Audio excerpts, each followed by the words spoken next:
Yes, pardon me for being the elected in the audience. Good morning, everybody. Good morning. It's great to see everybody on this rainy May 1st kickoff of Asian Pacific American Heritage Month, AANHPI.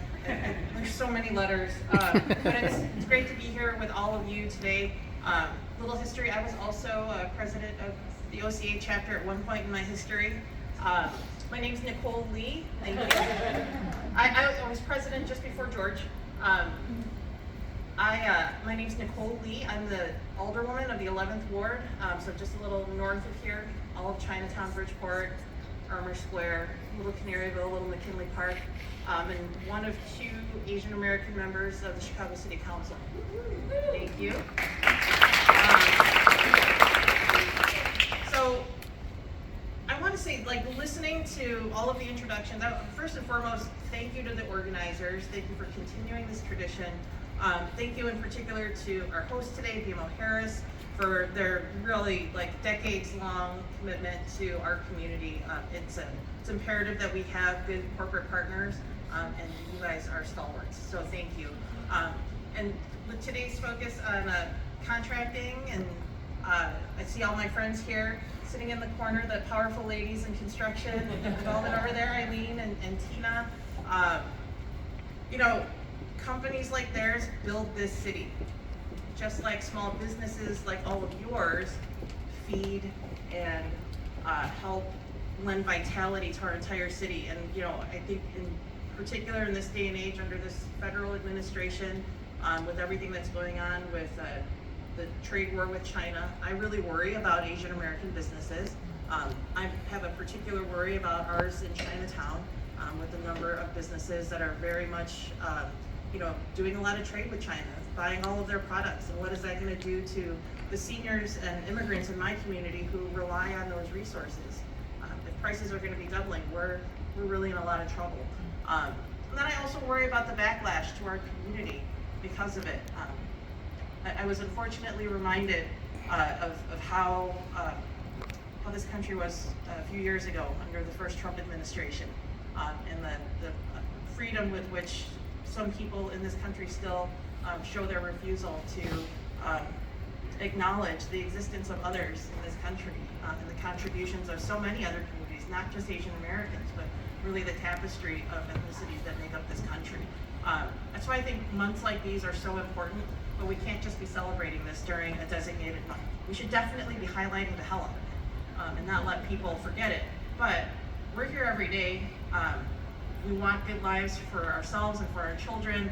We want to build a better future, and that doesn't necessarily mean that we have to assimilate into one way of thinking. So I thank each and every one of you for being here. Your presence here shows your commitment to diversity, and you see the value in all of that and how that has actually enriched our country and our communities here. So really thank you, and really keep going. And please get involved. Now's the time where we need people to get engaged and stay engaged. I'm going to get on my soapbox, and I do this every single time, but it's needed. We have the president we have because we allowed it to happen. I will share just a little bit of an anecdote. I'm from the 11th Ward in the city of Chicago. How many of you know about the 11th Ward in Chicago? All right, so a few of you. I'm the first woman to ever represent this ward. The ward. I'm also the first non-white person to ever represent the ward, but the ward has also produced 5 mayors, 2 of them dailies. So that's okay.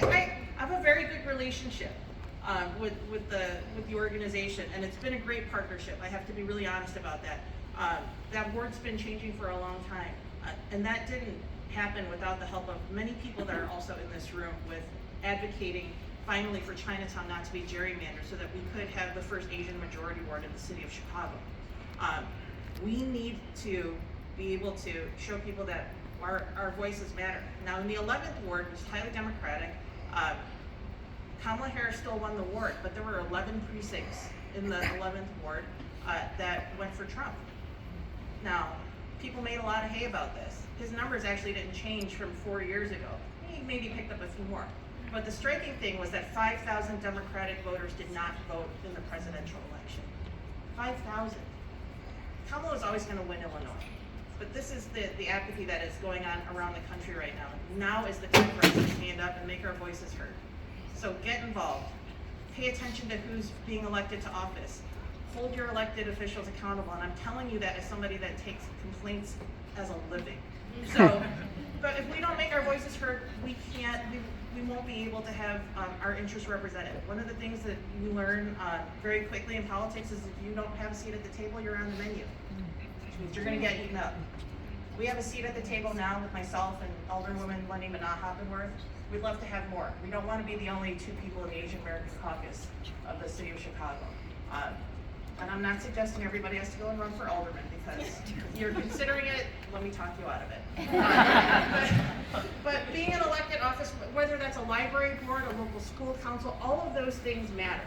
So please, I encourage you, you're here right now, which means you're already self-selected to be involved in something. Take it one step further, but don't be afraid to have conversations with people. Please don't. Because the more we step over, the more we allow things to happen. So I'm off the soapbox now. Thank you for giving me a few minutes to share your space.